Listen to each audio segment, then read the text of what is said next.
Eh bien, bienvenue à tous, bienvenue dans Origine Podcast. Aujourd'hui, j'accueille une nouvelle invitée. Bienvenue Isabelle. Donc Isabelle, sans plus attendre, je te laisse te présenter. Merci beaucoup, bonjour à tous.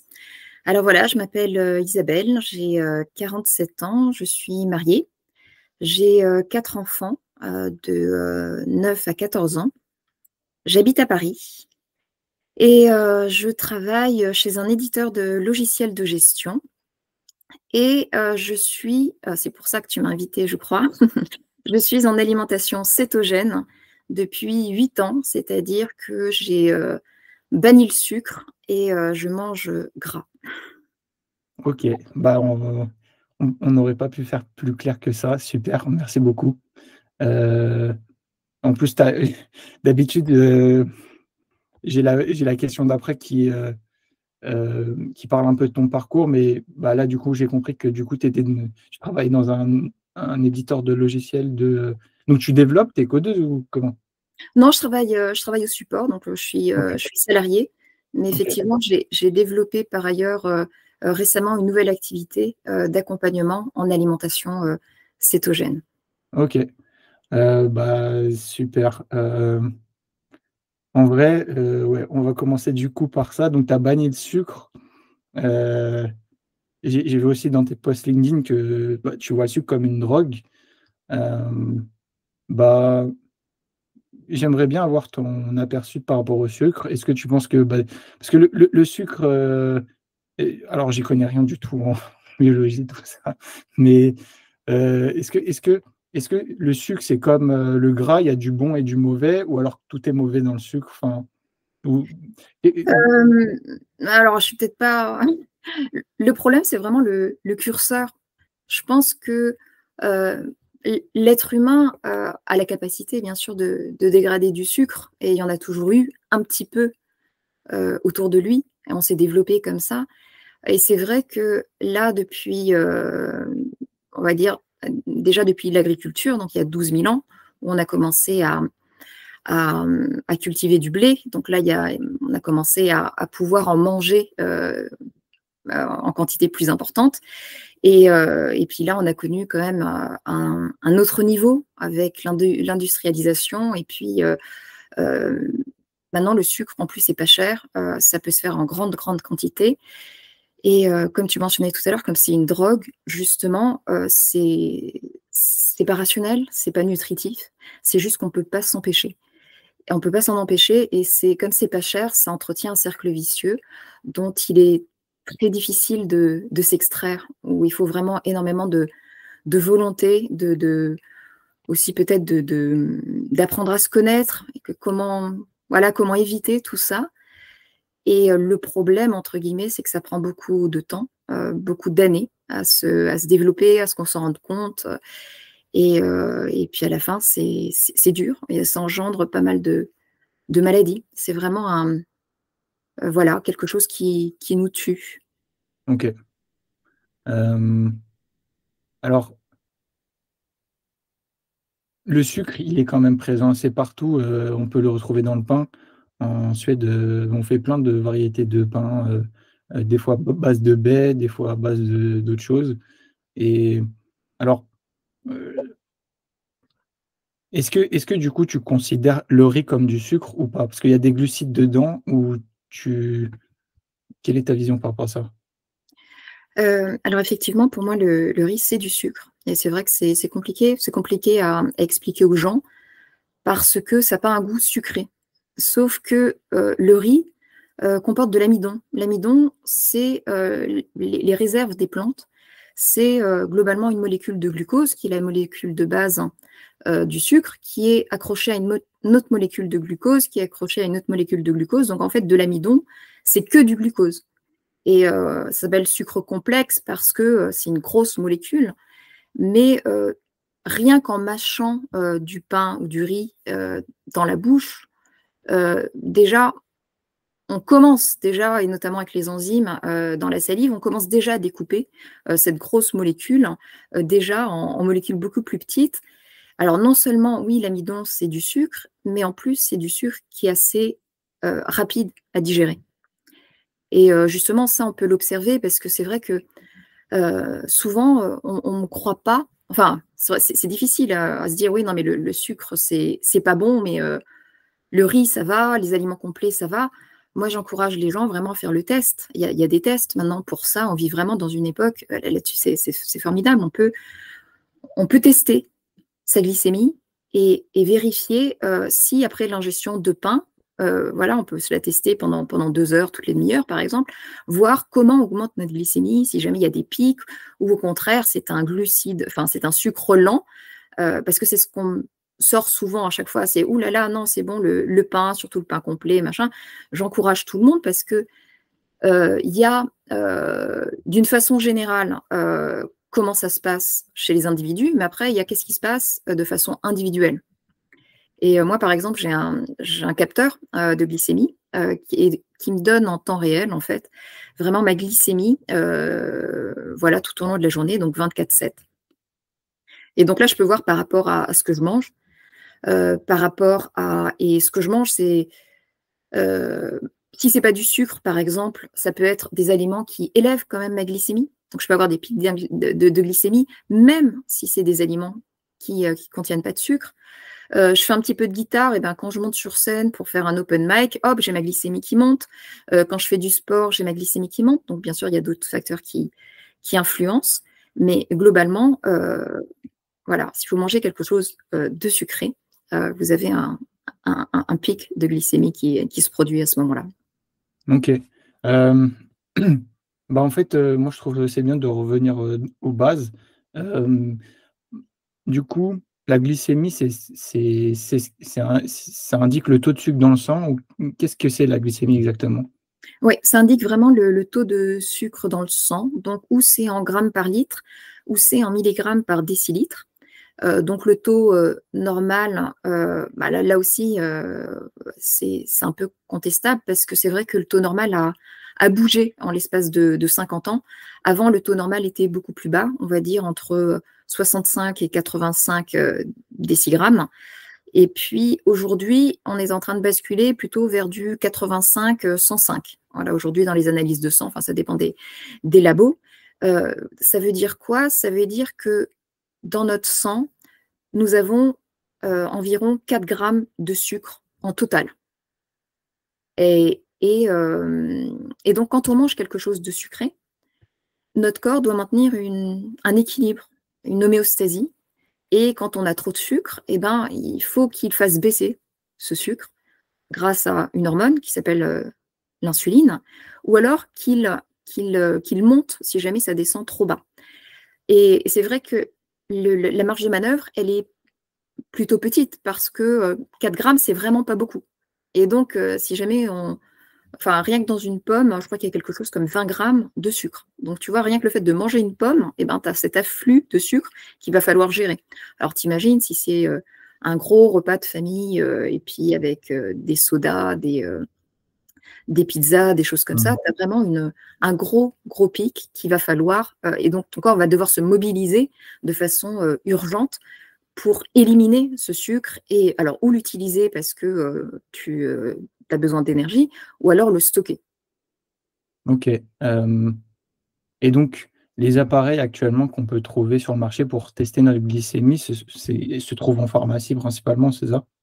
C'est ça, en pharmacie ou sinon sur internet. Moi, j'achète OK. principalement sur internet et voilà. Alors ou tu as des, capteurs, enfin des capteurs que tu peux coller, ou alors tu as des lecteurs, de glycémie, et puis là, tu te fais une petite piqûre et puis, donc avec une goutte de sang, en fait, ça mesure la quantité de glucose, qu'il y a.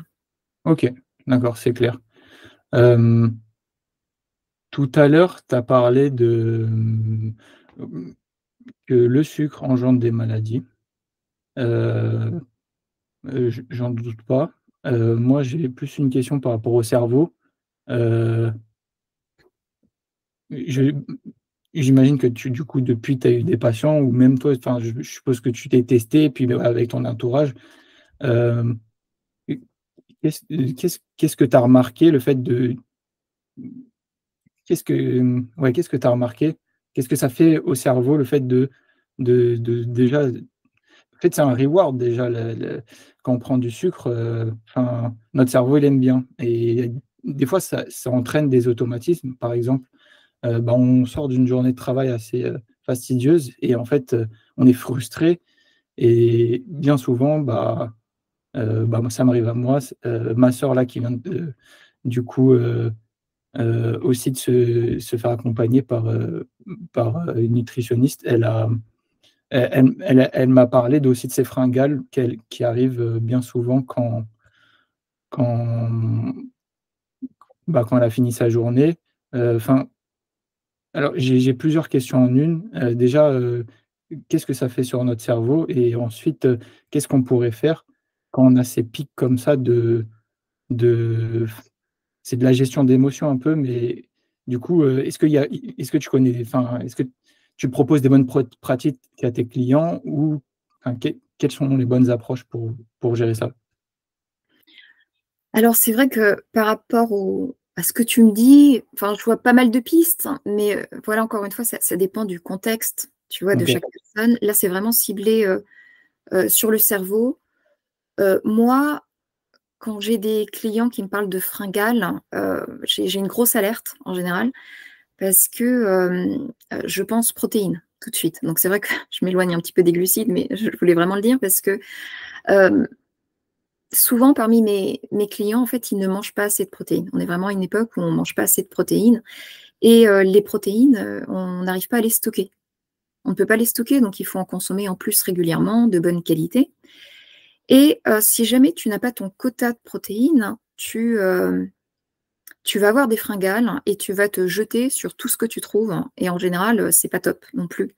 Donc moi vraiment quelqu'un qui me dit ça sans connaître du contexte, rien du tout, je dirais de manger des protéines. En tout cas, je regarderai attentivement, les macros de la personne pour voir, voilà, quels sont ses macros. Ensuite, par rapport au cerveau, c'est vraiment quelque chose, c'est un point, super méga top important parce que, voilà, il y a quelques, millions d'années, on a investi beaucoup de, hem, beaucoup de toutes nos ressources pour, développer notre cerveau, développer notre cerveau, beaucoup plus que les autres animaux et pour faire ça, on a man on a consommé des aliments qui étaient très denses. Hem, Aujourd'hui, la, mmh, la la pensée, dominante, on va dire, dit que le cerveau ne se nourrit que de sucre. C'est pas vrai. C'est totalement faux. Je ne sais pas pourquoi c'est devenu dogmatique et le cerveau, non, ne se nourrit pas que de sucre. Le cerveau peut se nourrir de cétone, d'où, le nom, de cette alimentation. Je ne parle pas de régime, hein, parce que c'est pas un régime. D'où le nom de cette alimentation qui est alimentation cétogène. Cétogène, ça veut dire quoi? Ça veut dire qu'au lieu de tirer notre énergie du sucre, et je reviens en arrière où je disais que c'était compliqué parce qu'il y avait un équilibre dans le corps à avoir où il fallait un peu de sucre, mais pas trop, et que voilà, il fallait juste rester là-dedans. On n'a pas ce problème avec le gras parce que le gras est étudié pour nous fournir de l'énergie. Donc on peut en stocker autant qu'on veut dans le corps. C'est étudié pour. On a des réserves pour ça. C'est où on peut garder on peut stocker notre gras. Et donc le régime cétogène, c'est carburé au gras plutôt qu'au sucre. Et donc on va piocher dans notre gras, notre gras corporel pour aller fournir de l'énergie aux tissus qui en ont besoin, aux organes qui en ont besoin, sauf au cerveau. Parce que le cerveau se protège et les acides gras ne peuvent pas passer la barrière du cerveau. Et elle doit être transformée dans notre foie sous la forme de gras plus courts, plus petits, qui s'appellent des cétones. Et les cétones peuvent traverser la barrière hémato-encéphalique et aller nourrir les cellules du cerveau. C'est OK. pour ça qu'on ressent beaucoup de peut-être une concentration peut-être plus intense, une énergie en tout cas, quelque chose d'autre, un autre état, peut-être quand on est en alimentation cétogène, parce que justement, notre cerveau ne se nourrit plus exclusivement au sucre, mais également aux cétones. Ok. Du coup, quel produit gras conseilles-tu? C'est peu importe tant que l'aliment est gras ou il y a des. J'avais dans la première saison de mon podcast, j'avais interviewé, pareil, on parlait de diète, j'avais interviewé un sportif, un professionnel de MMA qui m'avait dit que il privilégiait, lui, les aliments bruts. Il se nourrissait principalement de ça. Est-ce que tu conseilles aussi la même chose ou pas? Oui, complètement, parce que en fait, on appelle l'alimentation cétogène l'alimentation ancestrale. C'est vraiment, elle est vraiment basée sur comment l'être humain se nourrissait. Voilà, il y a plusieurs centaines de milliers d'années. Et donc globalement, qu'est-ce qui se passait rien qu'il y a quelques milliers d'années? Il y avait pas de supermarché déjà. Il y avait pas de On va dire qu'il y avait pas d'agriculture, il y avait pas d'amidon comme ça. Là, je parle vraiment d'une époque, chasseur-cueilleur où vraiment, OK, on pouvait se nourrir un petit peu de tubercules, de petits trucs, mais vraiment l'apport glucidique était, très limité. Donc c'était exclusivement, de la viande, et de la viande très, très grasse. Parce qu'encore une fois, pour alimenter le cerveau, il faut du carburant.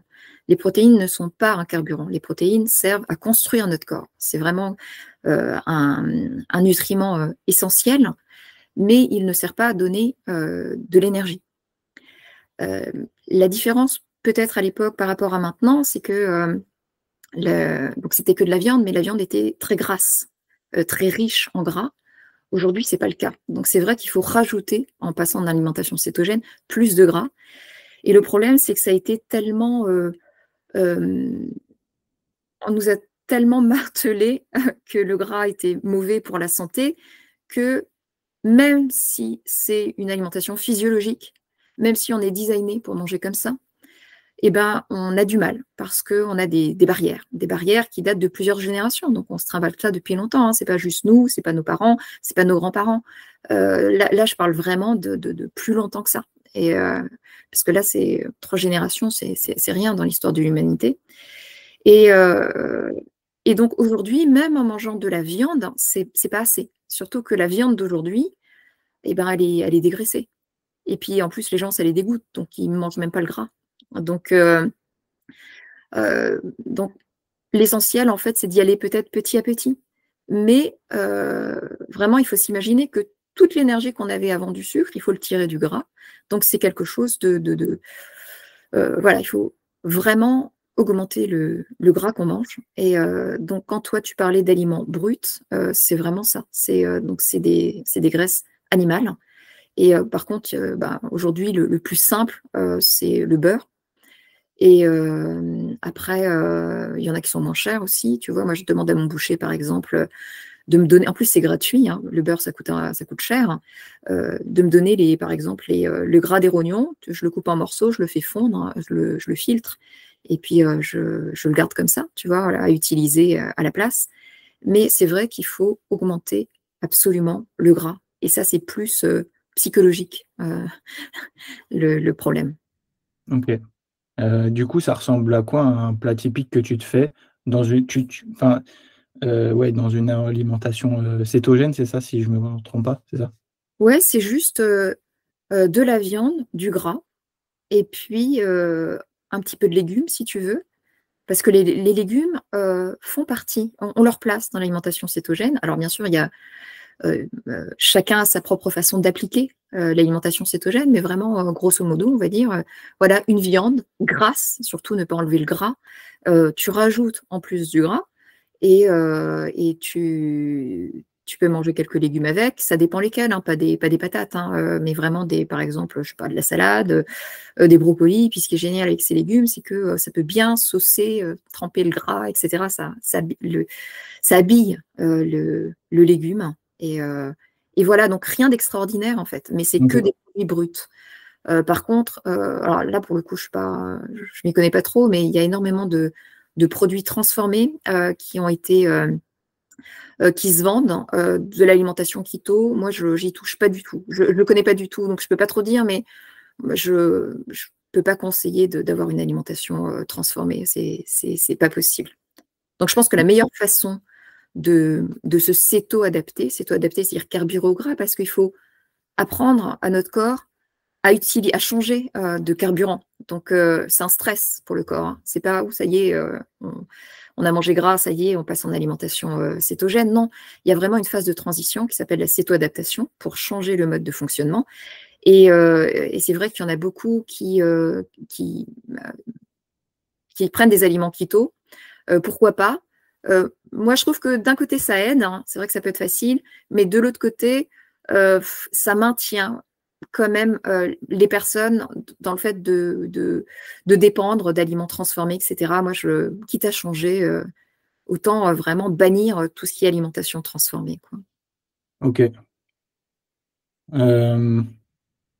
C'est-à-dire si j'ai envie de me faire un steak pané, schnitzel, je sais pas si tu connais, ça c'est transformé, du coup, non. Je sais pas ce que c'est.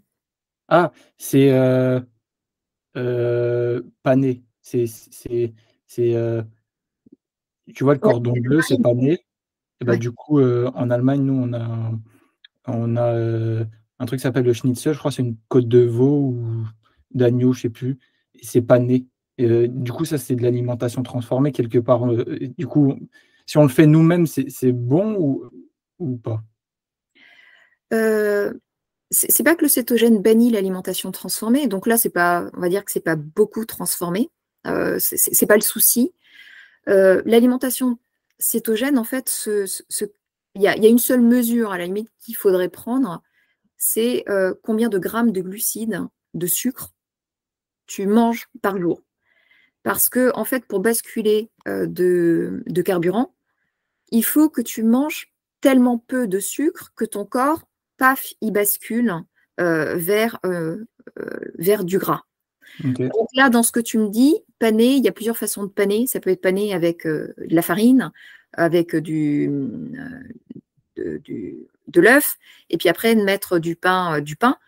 C'est vrai que le pain n'est pas considéré comme un aliment cétogène, mais encore une fois, tout dépend de la quantité. OK. La quantité de pain, et puis si tu veux pas mettre du pain, bah, tu peux mettre. Il y a des gens qui utilisent, jamais essayé des espèces de gratons de gras de porc.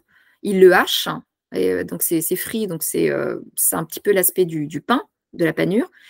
Ou alors ils utilisent aussi de la farine d'amande, de la poudre d'amande. OK. D'accord. Et donc, heu, du coup, toi, tu as déjà accompagné des gens qui ont décidé de changer de diète complètement et qui ont décidé de bannir, le sucre. Est-ce qu'ils ont remarqué des effets secondaires dans cette transition ou pas? Ah oui, enfin, c'est violent en fait. C'est violent dans le sens où les gens qui décident de passer en alimentation cétogène, ils ont un très fort pourquoi ils font ça. Tu vois? Et ouais, ça peut être 2-3 kilos à perdre, mais souvent, c'est pas une raison suffisante, tu vois? Moi, je te parle vraiment de maladie, d'accord? De, heu, des entrepreneurs, parce que du coup, je coach des entrepreneurs où, tu as goûté, tu as limité le sucre et puis là, tu t'es dit: «Ah bah tiens, j'ai envie vraiment de passer de l'autre côté parce que je suis à la recherche de performance». Heu, le diabète, c'est une maladie qui est associée, au sucre. En arrêtant le sucre, on peut renverser le diabète. On peut, baisser l'insuline, baisser la glycémie. Le régime cétogène aide pour le cancer également, le cancer se nourrit de sucre, aide pour Parkinson également.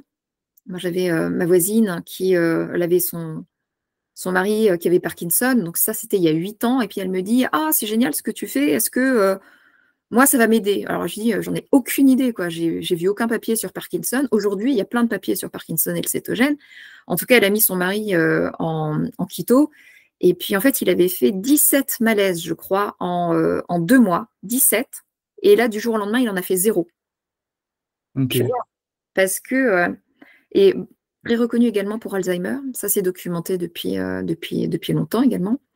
Alzheimer est considéré comme un diabète de type 3 pour le cerveau. Et puis, justement, le fait de switcher de carburant, ça a des effets. Celle qui a écrit beaucoup dessus, c'est une pédiatre américaine dont le mari avait eu un Alzheimer précoce, qui s'appelle Mary Newport. Voilà. Sinon, il y a beaucoup de sportifs. Tu vois, donc ça touche vraiment des personnes lambda, mais qui ont vraiment un très, très fort pourquoi.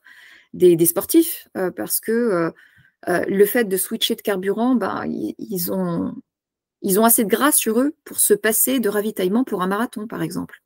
Ok, Ils arrivent à courir un marathon sans se ravitailler. Alors que ok. les gens qui carburent au sucre ne peuvent pas, parce qu'en fait, ils comptent sur leur glycogène, sauf que le glycogène musculaire, il s'épuise au bout de, je sais pas, 30 km, et puis en fait, il s'effondre. Donc, ils sont obligés de se ravitailler, mais également pour des sports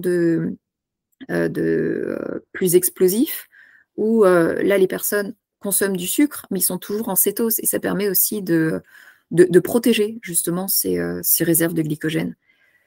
Sinon, ouais, pour le lifestyle aussi, parce que ouais, voilà, quand tu as envie d'être en bonne santé, quand tu testes le régime cétogène, et, et si jamais ça te convient, non pas que ça ne convienne pas, encore une fois, on est designé pour ça, mais dans le monde dans lequel on vit, ça pose tellement de contraintes, des contraintes sociales aussi, familiales.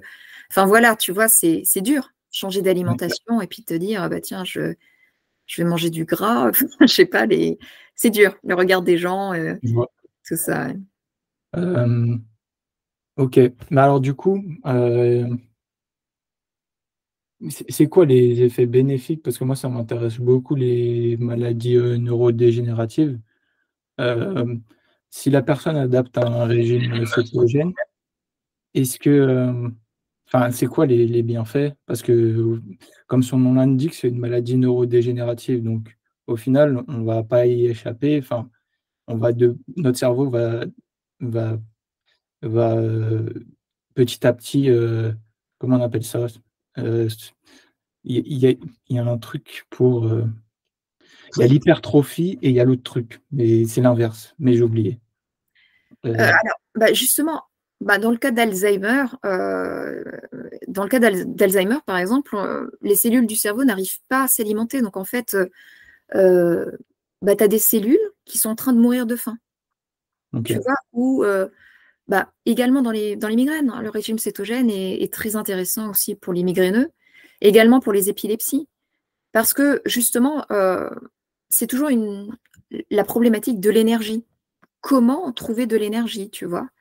Et quand on a des problèmes avec le sucre, quand on est résistant, qu'on n'arrive pas à absorber le sucre correctement, le fait de pouvoir bénéficier d'une source de carburant alternatif et aller donner de l'énergie à ton cerveau, ça peut, je ne vais pas dire renverser dans le cas d'Alzheimer, mais il me semble que Marie Newport, par exemple, avait fait un test à son mari qui était atteint d'Alzheimer. Et je crois que, par exemple, qu'il y a un test qui est où tu dois dessiner un pendule et tu dois marquer les heures. Et ben, elle l'avait fait à son mari, après elle lui avait l'avoir passé en alimentation cétogène, et il a mieux réussi le test après être passé en cétogène. Donc il y a un vrai ralentissement, et dans ce cas-là, c'était assez incroyable. Mais le sujet des malades est très délicat, parce que vouloir changer l'alimentation de malades qui sont... Enfin, c'est très dur, éthiquement, moralement. Voilà, c'est que des cas particuliers, quoi. Comment faire ça, quoi, dans le cas de maladie. Mais en tout cas, le régime cétogène est, euh, est très documenté, hein, depuis plus d'un siècle, notamment chez des patients épileptiques, des enfants épileptiques, où ça marchait très bien parce qu'il n'y avait pas de médicaments. Mais c'est vrai que, tu vois, si tu as le choix entre changer totalement ton alimentation, changer d'amis aussi, parce que du coup, ils trouvent que tu es un peu bizarre, hein, et puis prendre un médicament, enfin, tu vois, c'est super compliqué. C'est. Voilà. Bah, en fait, j'ai envie de te dire, c'est en fait à chaque fois que tu as du changement, il y a des choix drastiques qui doivent être faits, je pense. Parce que tu peux pas influencer, les gens qui t'entourent. C'est ça, tu Heu, peux pas les influencer, c'est à eux de faire leur choix. ouais, Mais quelqu'un qui se trouve quand même dans une détresse, voilà, est-ce que c'est difficile d'accompagner quelqu'un comme ça parce que toi, tu as envie qu'il le fasse, tu y crois, mais c'est pas parce que tu y crois que c'est toi qui décides, hein. oui, Et oui, clair. c'est au malade de le faire Mmh. et de donner toute l'aide que tu peux au malade qui décide de faire ça. Mais c'est vraiment pas évident. Oui. Alors, qu'est-ce qui t'a décidé du coup de passer au régime cétogène? Tu as vu un article, tu as lu un bouquin? Qu'est qu'est-ce qui t'a fait ce switch-là? Ouais, comme je te disais, l'alimentation cétogène, c'est pas, ouais, tu le fais pas, tu le fais vraiment pour une raison précise. Et moi, il y a 8 9 ans, bon, en fait, j'étais vraiment pas une candidate, on va dire, pour l'alimentation cétogène parce que tout allait bien dans ma vie. Rien de foufou, tu vois, mais suffisamment pour me dire, bon, bah, c'est normal. Alors, j'avais pris du poids parce que j'ai eu 4 enfants en 5 ans. Et en même temps, tu te poses pas de questions, quoi. Tu vois, tu as 4 enfants en 5 ans, c'est normal de prendre du poids. Tu arrives à la quarantaine, c'est normal, etc. Donc, tu vois pas trop ce qu'il y a à faire. Parce que moi, je mangeais en plus de façon très équilibrée, vraiment par rapport à la moyenne. Je mangeais que des aliments bruts, d'accord? Mais je consommais beaucoup d'amidon, beaucoup de riz, notamment du pain, parce que j'avais besoin d'énergie, tu vois. Et, euh, euh, et je me suis cassé la cheville. Et donc, ça a vraiment été un tournant dans ma vie. Je me suis cassé la cheville, donc j'étais immobilisée avec les enfants, etc. Le fait d'avoir des enfants en bas âge aussi, tu changes tes habitudes alimentaires. Tu croises les mamans au parc, il y a des pommes-potes, t'as des croissants, t'as des petits princes, machin, etc. Donc ça, déjà, j'avais commencé un petit peu à le faire tout en me disant, ouais, c'est un peu bizarre, je sais pas trop si c'est une bonne chose. Et puis, et le fait d'être immobilisée, j'ai pris encore plus de poids. Et là, je me dis, non, là, c'est pas possible. Pourtant, voilà, je me faisais livrer, donc c'était quand même des aliments plus ou moins bruts, mais il y avait un truc qui s'est passé où là, ça dégringolait plus vite. Et donc, c'est la meilleure chose qui me soit arrivée dans la vie. Le fait de prendre du poids de plus en plus rapidement parce que il y avait quelque chose qui allait pas. Et le fait de ne pas faire de sport, en fait, ça m'a permis de réaliser que si tu es en bonne santé, enfin, c'est pas le sport qui te maintient en bonne santé. Tu vois, on devrait pouvoir se passer de sport et juste avoir Mais là, le fait de plus faire du sport, ça me maintenait plus. Voilà. Même si tu fais de plus en plus de sport pour pallier une mauvaise alimentation, tu vois, c'est pas bien parce que t'es pas en face de la réalité. Et donc là, j'ai commencé à me renseigner énormément avec un parcours assez classique cétogène. D'abord, j'ai vu le paléo, le gluten, voilà, la caséine. Et ça me parlait pas trop parce que je me sentais pas vraiment concernée par le gluten. J'avais pas de sensibilité particulière, ni à la caséine non plus. Les produits laitiers, ça allait. Mais vraiment, quand j'ai découvert l'alimentation cétogène, alors à l'époque, il y avait très peu de documentation en français. Donc, je me suis vraiment dirigée vers tout ce qui était américain, où là, vraiment, ils ont une vingtaine d'années d'avance sur nous, où là, c'était vraiment à fond. En plus, moi, j'ai une formation de biochimiste, donc je- je- ça me parlait vraiment tout ça, le métabolisme de l'alimentation cétogène. Et je me suis fait une feuille de route en disant, voilà, si je tombe malade, parce que j'étais pas prête à sauter le pas, si je tombe malade, je bascule en alimentation cétogène, mais c'était gravé dans le marbre. Et justement, à ce moment-là, c'est ma tante qui est tombée malade d'un cancer du pancréas. Et bah, comme je te disais tout à l'heure, j'ai appelé ma cousine. Voilà, il fallait faire quelque chose, tu vois. Et, euh, le cancer du pancréas, c'est un cancer très agressif, tu vois. Tu peux pas dire. Enfin, il faut prendre soin des malades et puis tu sais pas si ça va marcher. Avoir l'humilité de dire, bah, voilà, je sais pas. Et du coup, elle a pas testé, elle a pas eu le temps de le tester. Et 3 mois plus tard, c'est ma mère qui est tombée malade, un cancer du côlon. Et puis là, j'étais prête à accepter vraiment son choix, quel qu'il soit, même si ça aurait été très dur. Mais je lui ai proposé de venir vivre avec nous et de basculer en alimentation cétogène du jour au lendemain, toutes les deux, sachant que j'avais quand même 4 enfants qui étaient petits, mon mari dans le foyer. Donc vraiment en termes de logistique, tu vois, c'était pas forcément facile, hein. Et puis je voulais pas que les enfants basculent. Enfin, pour moi, il n'en était pas du tout question. Il y avait les traitements de ma mère, il y avait tout le reste en fait. Et donc voilà. Donc on a basculé vraiment du jour au lendemain en alimentation cétogène, donc à cause d'un cancer. Ouais. Ok, d'accord. Bah, ok, d'accord, je comprends. Et ok, très bien. Et par curiosité, alors, je veux pas tirer de conclusion, mais, est-ce que, tu fais de la méditation ou pas? Oui, j'en fais. Ça faisait aussi partie du protocole que j'avais soumis à ma mère. Alors, ou c'était accepté, ou c'était ou c'était renvoyé. Mais oui, on a essayé pas mal de choses, et notamment Wim Hof. On a fait de la méditation Wim Hof, de la cohérence cardiaque également. Tout ça, c'est ce qu'elle a accepté. Elle a adoré le yoga. Vraiment, ça l'apaisait beaucoup. Et elle adorait l'acupuncture aussi. Elle est chinoise, donc c'était ça lui parlait d'avoir mal, je sais pas, les piqûres comme ça. Après, il y a des trucs qu'elle a détesté, l'ostéo, elle a détesté. Donc c'est vraiment respecter un petit peu, parce que la perception des traitements que tu as, je pense, compte peut-être plus que le traitement. Et sinon, elle s'est mise à la marche énormément. Elle n'avait jamais fait de marche de sa vie. Et en fait, avec l'alimentation cétogène, elle a eu une telle poussée d'énergie qu'elle avait besoin de marcher tous les jours plusieurs kilomètres, alors qu'elle n'avait jamais marché avant. OK. Et donc, ouais, de la méditation, elle en a fait. Ouais. Moi aussi, un petit peu. Enfin, j'en fais pas énormément. Mais j'ai une bague, un Oura Ring, je ne sais pas si tu connais. Non. C'est une bague qui prend les constantes. Et puis c'est rigolo parce que quand je fais de la méditation, tu vois, je vois sur mes graphes que je me mets en mode réparation. Donc il y a vraiment un côté très très puissant dans la méditation et que tu peux observer justement dans la fréquence cardiaque, dans la variabilité, etc. Et c'est assez fou. OK, et tu connais, un peu la médecine traditionnelle chinoise ou pas? Non, pas du tout. Pas du tout, OK. Tu en as entendu parler ou Oui, pas du oui, tout? bien sûr. Oui, oui, bien sûr. Mais moi, je te dis, à part le médecin chinois qui nous suivait, qui faisait les piqûres, voilà, ça se OK. limite à ça.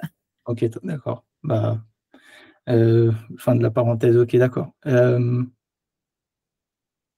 En termes de en termes de questions, bah, tout ce qui est cétogène, je crois que j'en ai plus. Donc on va passer du coup à un autre sujet qui est un peu plus, donc, pour comprendre, tu as fait, plusieurs reconversions dans ta vie ou parce que bon, et tu m'as dit que tu avais une formation de biochimiste, et que ça fait un certain nombre d'années, si je me trompe pas, que heu comment on appelle ça? Que tu proposes, comment dire? Tu accompagnes des gens dans un régime, cétogène, hem et en plus de ça, tu es salarié dans une boîte de logiciels, si j'ai bien compris. Tu fais du support. Hem, qu'est-ce qui du coup, qu'est-ce qui t'a amené à accompagner des gens? C'est par rapport aux bienfaits que du coup que tu as vus dans cette alimentation-là ou et ta volonté peut-être d'aider des gens? Qu'est-ce qui t'a demandé enfin qui t'a poussé en fait d'accompagner, des gens? Ouais, c'est ça. Un jour, moi, l'entrepreneuriat, à la base, c'était pas fait pour moi. Enfin, ça me faisait fuir, tu vois. Moi, j'étais dans mon truc avec mon activité, puis mes passions à côté. Et puis, c'est vrai que l'alimentation faisait partie de mes passions. Mais il y a eu un ras-le-bol, en fait, où là, tu dis, c'est pas possible que cette alimentation ne soit pas, que je participe pas au mouvement, que j'en parle pas. On n'a pas parlé des bénéfices que j'ai eus. Moi qui croyais ne pas être malade, moi qui étais en pleine forme, j'ai perdu 25 kilos. Enfin, 25 kilos en quelques semaines. J'ai eu des. Enfin, tu règles un truc et en fait, il y a tous tes problèmes qui disparaissent. J'ai eu ma peau. Moi, j'avais une peau atopique, tu vois, avec avec un petit peu d'eczéma, je pensais que ça se réglait pas, ce genre de choses, tu vois. Tu changes ton alimentation et là, tu découvres que ta peau, elle est douce. Tu vois, j'avais des crevasses dans les pieds. C'était incroyable. J'avais les pieds en sang en été parce que quand j'avais des tongs, j'avais les pieds en sang en hiver parce qu'il faisait froid. Euh, ça, je sais pas, donc ma peau est devenue, ma peau, elle a complètement changé. Les dents aussi, j'avais un terrain qui était pourri. Enfin, c'est le même terrain, tu vois, mais j'ai changé quelque chose. Et j'avais des caries tous les ans, à chaque fois que j'allais voir le dentiste. Et depuis 8 ans, j'ai pas une seule carie. Enfin, tu vois, c'est des trucs exceptionnels. Enfin, tout ça, c'est documenté aussi. Il y a Weston Price qui était dentiste américain dans les années 30, et puis qui est parti à la conquête, justement, enfin la conquête, qui est parti à la découverte de peuples avec une alimentation traditionnelle. Et il a observé les dents, c'est documenté dans son livre, où il les prenait en photo, etc. Et tu vois les ravages de l'alimentation transformée.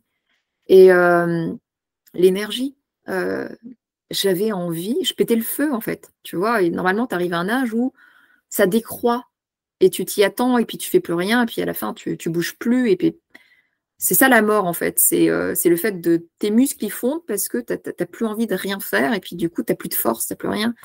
Euh, Moi rien que cette année, tu vois, je me suis mise au kickboxing, on est allé s'enfermer dans un camp de, de Muay Thai en Thaïlande aussi avec la famille. Donc c'est des sports quand même qui sont extrêmement violents où tu commences pas à 47 ans, quoi, tu vois, en général. Et je fais de la force aussi avec des kettlebells. Vraiment, euh, tu vois, c'est pas moi qui me pousse comme on pourrait se le faire en disant ouais, espèce de sale feignant, je vais me pousser, je vais me lever, et où tu te fais mal en fait parce que ton corps il sait. Euh, et donc c'est mon corps qui m'a dit vas-y, lève-toi et puis cours quoi. Enfin, va soulever des poids. Comme C'est ton adulte, intuition, quoi. c'est pas Euh, tellement de l'intuition, c'est vraiment une énergie. Tu sais, comme ok. moi, mes gamins, par exemple, je leur dis, mais calme-toi, ils vont jamais se calmer parce que tu as une énergie qui est plus forte qu'eux. Tu vois, et ce niveau d'énergie baisse. Tu vois, et moi, je pense que j'ai rajeuni quelque part, tu vois. J'ai récupéré ça parce que je pense que c'était pas normal de perdre cette énergie-là de cette façon-là. Et Ouais, c'est super aujourd'hui, tu vois. d'accord. Et donc, Et du coup, oui, le cerveau avec ouais, plus de concentration, plus de clarté mentale. Le corps aussi, tu vois, parce que j'ai perdu du poids, mais c'était du poids de façon harmonieuse aussi. Tu vois, tu perds pas juste un endroit, tu perds là où où il faut perdre. De l'allergie. Ça a résolu mes problèmes d'allergie saisonnière, tu vois. Des fois, j'éternue de temps en temps, mais c'est rien. Donc, il y a. Puis la simplification des repas. Moi, je me rappelle, j'avais acheté un livre qui s'appelait 365 plats dans l'année. Tu vois, tu sais, comme si ça suffisait pas, tu vois, il fallait faire chaque jour un plat différent. Avec l'alimentation cétogène, tu reviens des basiques, quoi, tu vois, et puis tu te prends pas la tête. Et donc, ouais, ça a simplifié énormément ma vie. ok. Et donc, c'est pour ça que, du coup, ça t'a poussé à vouloir entreprendre. Du coup, ça fait combien de temps que tu exerces cette activité-là? On va dire vraiment depuis le début d'année, donc c'est tout récent.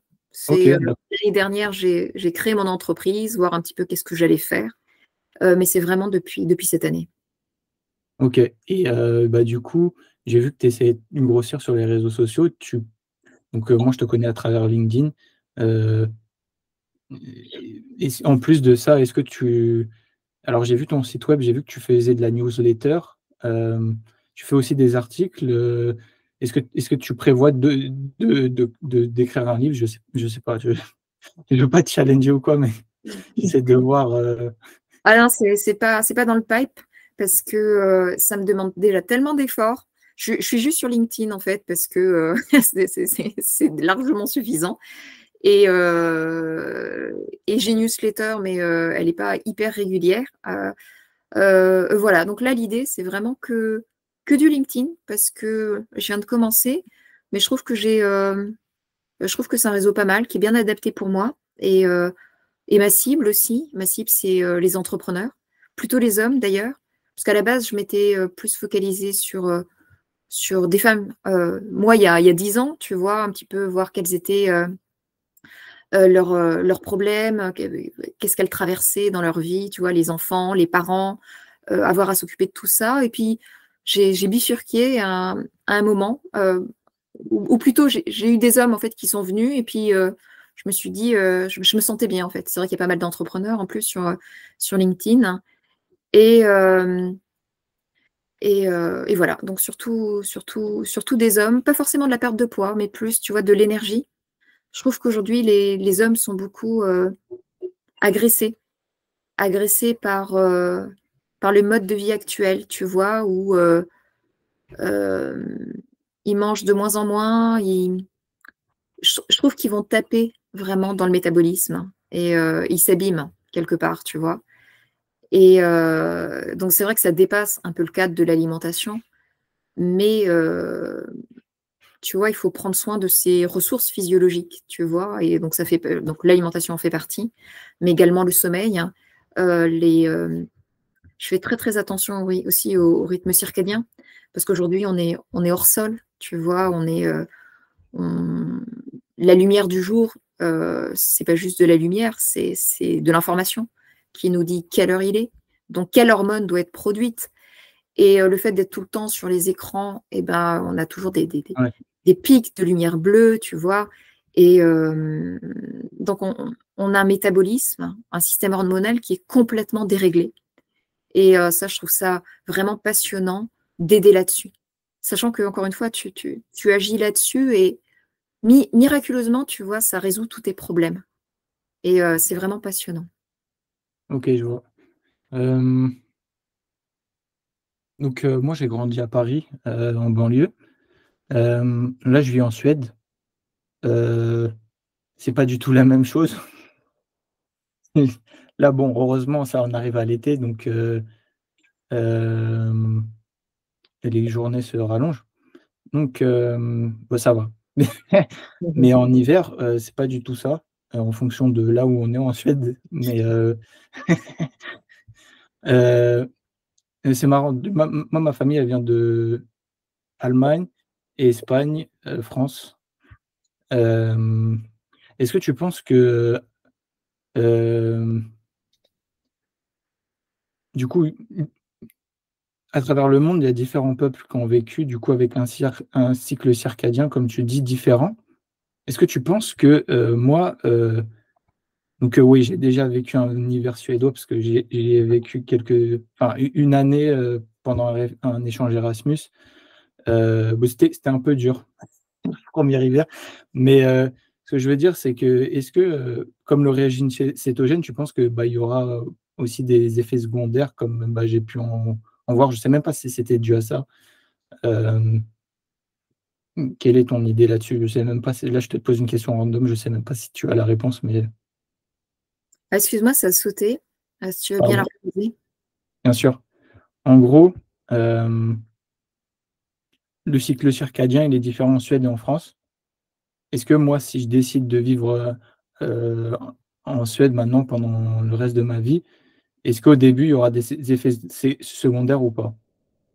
Franchement, j'en ai aucune idée. Je sais pas trop l'impact. Là, comme ça, je te dirais, parce que déjà en France, on n'a pas beaucoup, vu l'inclinaison, on a des problèmes d'UVB. Et je crois on n'a pas d'UVB pendant tout l'hiver, février à avril. Mais vraiment, j'ai pas de billes pour la Suède. Qu'est-ce que ça pourrait être? Bah, je connais pas assez la Suède, mais je suis sûre enfin, qu'il y a des choses qui sont mises en place, tu vois, pour peut-être que. Bah alors déjà, oui, il y a la peau, forcément, vous avez besoin. Les Suédois ont besoin de moins de soleil, hein, pour synthétiser la vitamine D. Donc déjà, ça c'est une adaptation par rapport à ça. Sinon, après, est-ce que il y a des mesures euh, culturelles, tu sais, où bah tiens, le soleil se lève, il faut assister au lever du soleil parce que ça c'est un signal fort. Ouais, Signal fort ouais, ils ont ça. Ah, vous avez ça? Ouais, ouais, tu vois, donc Bah, en fait, on les voit, les Suédoises, quand c'est midi, il y a le soleil, ils sont comme des canards et ah, mais c'est, bah voilà, enfin, tu vois, donc peut-être qu'ils savent intuitivement, enfin, tu vois, vraiment, je dis ça au pif, hein, mais est-ce qu'ils ont plus de lumière rouge qu'ailleurs? Parce que la lumière rouge, c'est vraiment une longueur d'onde en fait qui est produite pendant tout le spectre, enfin pendant toute la journée. Donc, est-ce que moi, il y a quelque chose que je fais, c'est que je m'expose aussi à la lumière rouge, tu vois. J'essaye de bloquer au maximum les écrans, enfin, je suis trop souvent sur les écrans, du coup, j'essaye de limiter un petit peu l'impact des lumières bleues parce que ça affecte le métabolisme, tu vois. Et puis, à la fin, tu as tout ton système qui est déréglé, tu as ton corps qui lutte avec lui-même, tu vois, c'est le chaos, tu vois. Donc, le fait de marcher pieds nus, ça aide énormément, tu vois. Je ne sais pas si tu as entendu parler du grounding, hein, le fait de Ouais, marcher pieds nus, tu vois. Donc, tout ça, c'est faire avec les moyens du bord, tu vois. Donc, je ne sais pas quelles ok. sont les mesures qui sont prises en Suède par rapport à ça, mais je suis sûre qu'il doit exister des trucs et il n'y a pas de raison. Ouais. Euh, c'est sûr que là, je pourrais parler avec toi pendant des heures, mais après, bon, du coup, je pense que pour l'intérêt du podcast, euh, enfin, j'aime pas trop faire des podcasts trop longs, parce que je pense qu'au bout d'un moment, c'est toujours pareil. Moi, les podcasts que je vois qui sont de 3 heures, il y a forcément des moments de down et j'évite de faire ça. Euh, donc, c'est vrai que on s'est un peu éloigné parce que j'étais hyper intéressé par bah, du coup ta discipline. J'ai posé plein de questions de ce côté-là. Euh, concernant plus donc moi comme je te l'ai dit, les personnes que je vise, c'est ceux qui veulent, enfin, qui hésitent à se lancer. Donc, j'interviewe différentes personnes pour leur montrer, bah, déjà, pour leur faire découvrir des disciplines et aussi pour, parler aussi bah, voilà, des parcours de chacun, pour voir si, bah, ils peuvent se reconnaître parce que et je ne vise pas qu'une génération, je vise vraiment, tout le monde, le peuple, on va dire. Parce que bien souvent, on a l'habitude de voir des gens entre guillemets qui sont surmédiatisés, mais il y a quand même une partie opaque où on a du mal à comprendre. Et donc, comme dernière question, je voulais savoir, heu, voilà, qu'est-ce je on n'en a pas beaucoup parlé, mais, les di par exemple, c'est une question assez générale, mais, heu, qu'est-ce que tu donnerais comme conseil à des gens qui hésitent de se lancer? Hem Et aussi si tu pouvais parler rapidement des difficultés que tu as eues. Je sais que enfin, tu en avais déjà parlé par rapport au moment de la transition où tu as complètement switché au au régime cétogène, mais de manière générale, enfin, est-ce quel serait comment on appelle ça? Ton discours par rapport à ce public-là? C'est une question très longue, je peux répéter si tu veux. Non, je crois que j'ai bien compris. Et c'est vrai que moi, je me sentais, enfin, je me sens encore vraiment dans cette catégorie de gens qui ont envie de vivre une autre vie, en fait, tu vois, et de se lancer dans l'entrepreneuriat. Euh, bah, déjà, ce qui peut aider, c'est avant de faire un business, c'est peut-être faire un side business. Et puis, avant un side business, c'est de faire un side project, tu vois. T'en vis pas encore, mais c'est un projet, c'est ta passion. Et donc, ça te permet, tu vois, ouais, de pas te lancer dans la piscine, tu vois, sans regarder s'il y a de l'eau, tout ça. Et puis, ce qui effraie aussi, c'est ouais, sûrement de se comparer aux autres et de se comparer à des gens qui sont dans la place depuis des années, tu vois, et tu peux pas te comparer à eux. Et donc, le fait de dire c'est quoi la prochaine étape et de regarder juste les étapes et d'avancer petit à petit, c'est beaucoup plus faisable, tu vois, que de voir vraiment où sont les gens. OK. OK, j'entends, ouais. Donc, ouais, avancer à son rythme et après voir, bah, si c'est quelque chose qui nous plaît et avancer à fond dessus. OK, d'accord, bah, c'était super comme réponse.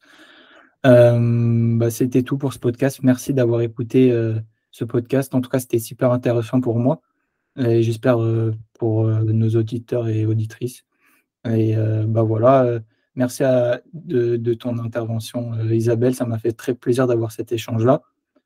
Voilà, je ne sais pas si tu as un mot pour la fin. Ah non, j'en ai pas particulièrement, mais en tout cas, je voulais te remercier pour m'avoir invité, Pierre-Michaël. Et puis, c'était vraiment un plaisir de répondre à tes questions. Super, merci à toi. Au revoir. Au revoir.